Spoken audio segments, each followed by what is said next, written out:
আপনারা তো ইতিমধ্যে জেনেছেন যে আমাদের খোয়াইয়ের 10,323-এর পোস্ট গ্রাজুয়েট শিক্ষিকা রিমি দেববর্মা আজকে অ্যাসিড পানে আত্মহত্যা করেছেন।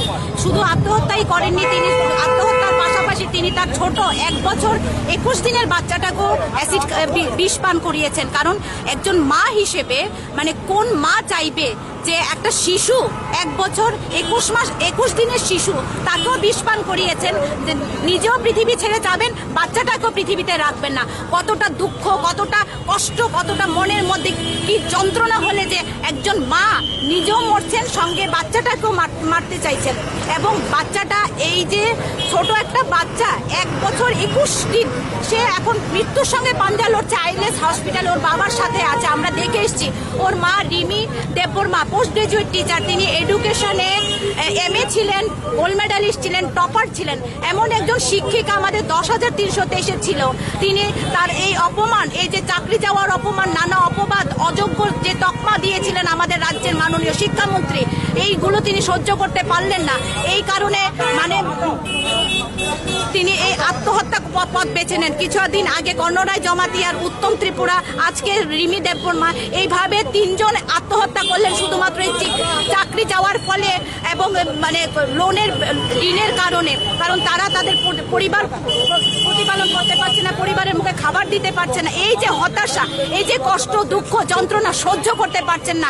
এখানে 2-3 দিন আগেও তিনি আমাদের এই আন্দোলনে ছিলেন, গণ অবস্থানে ছিলেন। ছোট বাচ্চাটাকে, ওনার 2টো বাচ্চা, একটা 1 বছর 21 মাস, একটা 8 বছর, 2টো বাচ্চা, এই 2টো বাচ্চাকে নিয়ে কিন্তু আমাদের গণ অবস্থান মঞ্চে ছিলেন। কিন্তু যখন বাড়িতে গেলেন, গিয়ে তিনি মানে আর সহ্য করতে পারছেন না অভাব অনটন বাচ্চাদের এবং এই যে অপমান। তিনি নিজে একজন গোল্ড মেডালিস্ট, টপার এডুকেশনে, সহ্য করতে না পেরে তিনি আজকে আত্মহত্যার পথটা বেছে নেন। এর জন্য অবশ্যই সরকারকে ধিক্কার জানাই। সরকারের অমানবিক সিদ্ধান্তের ফলেই কিন্তু আজকে আমাদের একে একে শিক্ষক আত্মহত্যার পথ বেছে নিচ্ছেন। এবং এই আত্মহত্যা যে আজকে রিমি দেববর্মা নিয়ে এই 3 জন আত্মহত্যা করেছেন, আপনারা দেখতে পাচ্ছেন যে আমাদের সামনে এইজন 3 জন আমাদের শিক্ষক মাথার চুল ফেলে ওনারা এই যে আমাদের মৃত্যু মিছিল, সরকার যে এত অমানবিক, সরকারের প্রতি ধিক্কার জানাতে, সরকারকে এবং এই মৃত্যুর প্রতি প্রতিবাদ জানিয়ে সরকার যে আজকে আমাদের 34 দিন চলছে গণ অবস্থানে, আজ অব্দি সরকারের কোনো প্রতিনিধি এসে আমাদের সঙ্গে কথা বলেননি।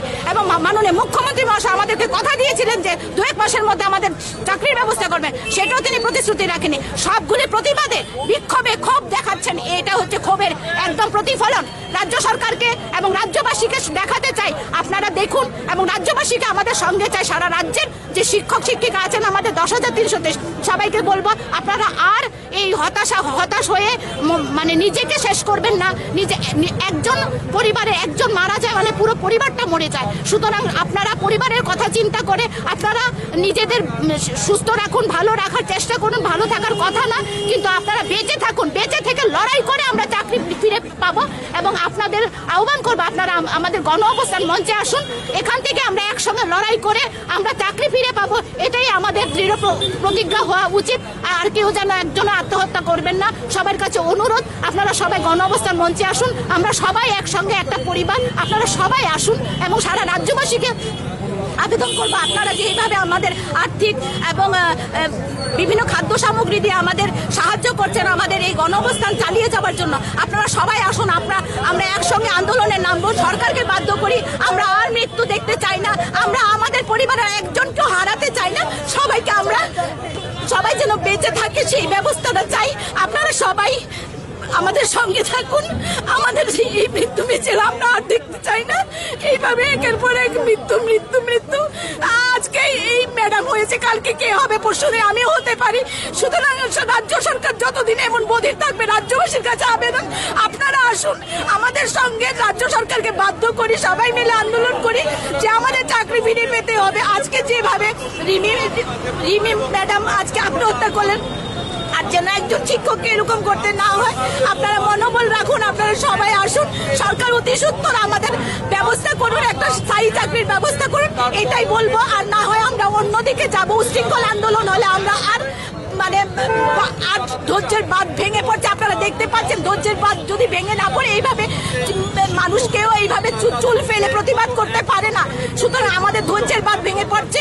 এই আন্দোলন কোন দিকে যাবে সরকার কিন্তু এটাকে রাখতে পারবে না, ধরে রাখতে পারবে না। সুতরাং সরকারকে অবশ্যই এর মধ্যে আসতে হবে, আমাদেরকে একটা সহায়ক ব্যবস্থা করুক, এটাই বলবো।